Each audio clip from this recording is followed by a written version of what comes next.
What if I told you that one of the most resource-rich countries on Earth never actually became rich? For a moment, Canada looked like it was on the brink of unimaginable wealth. Oceans of oil, mountains of minerals, forests that seem to never end. It ranks second in landmass, third in global oil reserves, and holds one of the largest freshwater reserves in the world, rivaled only by Brazil. By all logic, it should be swimming in prosperity. Instead, Canada's economic growth now ranks among the slowest in the developed world. In 2024, its real GDP grew by just 1.3%, marking the slowest pace since 2016, even more concerning when adjusting for population growth. Canada's GDP per capita has been stagnating or declining in recent years, averaging just 0.4% annual growth between 2017 and 2023, far below the advanced economy average of 1.4%.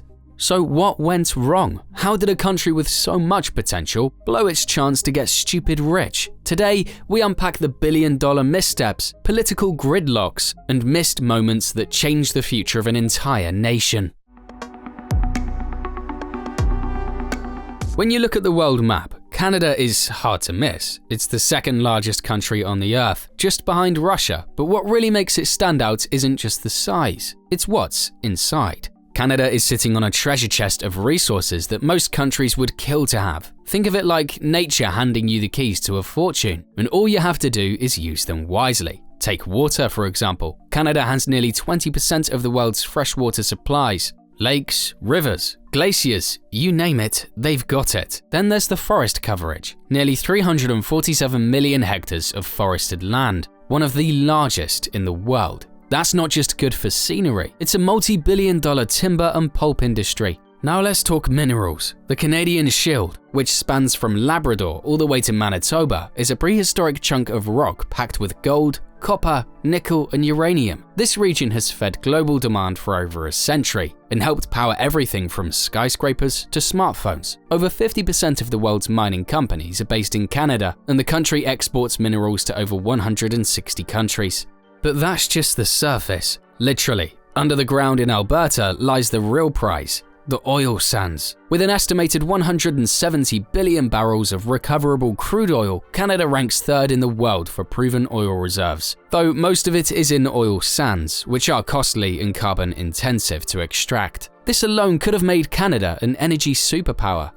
Add to that a stable political system, modern infrastructure, and a high standard of education. On paper, everything checks out. Canada should be one of the richest, most influential countries on the planet. But here's the twist. Having the resources is one thing, turning them into lasting wealth is another.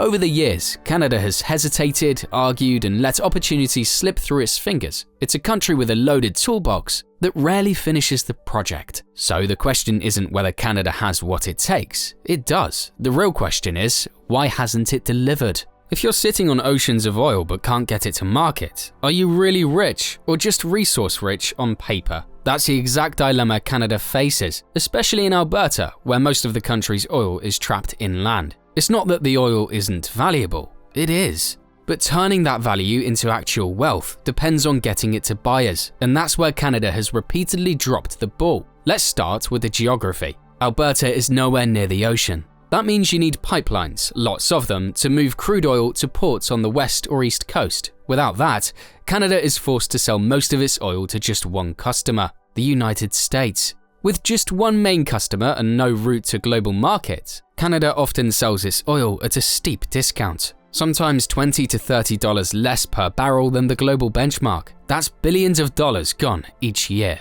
There were plans to change that. Major pipeline projects like Northern Gateway, Energy East, and the Trans Mountain expansion were proposed. These could have opened up Canadian oil to Asian and European markets, but most of them either got cancelled or stalled for years due to political opposition, regulatory red tape, court battles with indigenous communities, and fierce environmental protests. Let's be clear, some of those concerns are absolutely valid, but the inability to find a compromise has left Canada in a chokehold of its own making. In 2018 alone, pipeline bottlenecks cost the Canadian economy an estimated $15.6 billion, according to the C.D. Howe Institute. That's money that could have gone into schools, infrastructure, or innovation. Instead, Canada found itself stuck, rich in oil, poor in access. Meanwhile, countries like Norway, which also has vast oil reserves, built their entire national wealth around efficient extraction and smart export infrastructure. Norway's sovereign wealth fund is now worth over $1.6 trillion. Canada? It doesn't have one, and Alberta's tiny heritage fund never came close to matching Norway's disciplined, long-term oil savings. What's worse is that many of these opportunities may not come back. As the world shifts towards renewable energy, demand for oil will likely decline. Canada had a narrow window to profit from its black gold, but that window is closing fast. There was a time when Canadian cities like Hamilton, Oshawa, and Windsor buzzed with the sounds of machines, factory shifts, and steel furnaces. Manufacturing wasn't just a part of the economy, it was its beating heart. In the 1960s and 70s, it accounted for nearly 25% of Canada's GDP and provided high-paying jobs that built the middle class. But the story took a sharp turn. Globalization hit hard. Cheaper labor abroad, especially in China and Mexico, started undercutting Canadian industries. Then came automation. Slowly, factories began closing. Between 2000 and 2010 alone, Canada lost over 500,000 manufacturing jobs. Entire communities collapsed almost overnight. You'd think a country with access to raw materials and energy would find a way to adapt, but instead of shifting towards high-tech manufacturing, Canada leaned heavier on resource exports. Unlike Germany or South Korea, who poured money into advanced manufacturing robotics, Canada didn't pivot. Now the country relies more on imports, even for basic goods. The factories are gone, the skilled labor is aging, and the infrastructure is crumbling. You see, Canada produces brilliant minds. Its universities are globally respected, and its students regularly rank among the best. But here's the problem: once those minds graduate, many of them leave. This phenomenon is called brain drain, and Canada knows it too well. Bright engineers, doctors, and founders often head to the US, chasing better paychecks, bigger ventures, and deeper capital pools. In Silicon Valley, Canadian talent is everywhere, not just in Canada. It's not that innovation is missing completely. Companies like Shopify, Wattpad, and Clearco have shown what's possible. However, the environment for scaling startups is weak. Canadian firms struggle with limited funding, excessive regulation, and a lack of aggressive market support. In fact, Canada spends just 1.6% of its GDP on research and development, well below the OECD average of 2.4% according to 2023 data. And without innovation, you don't get long-term growth, you get stagnation. Instead of leading the next wave of global tech, Canada watches as its talent helps other nations rise. The brains are there, the ideas are ready, but if Canada doesn't build the right environment, someone else will.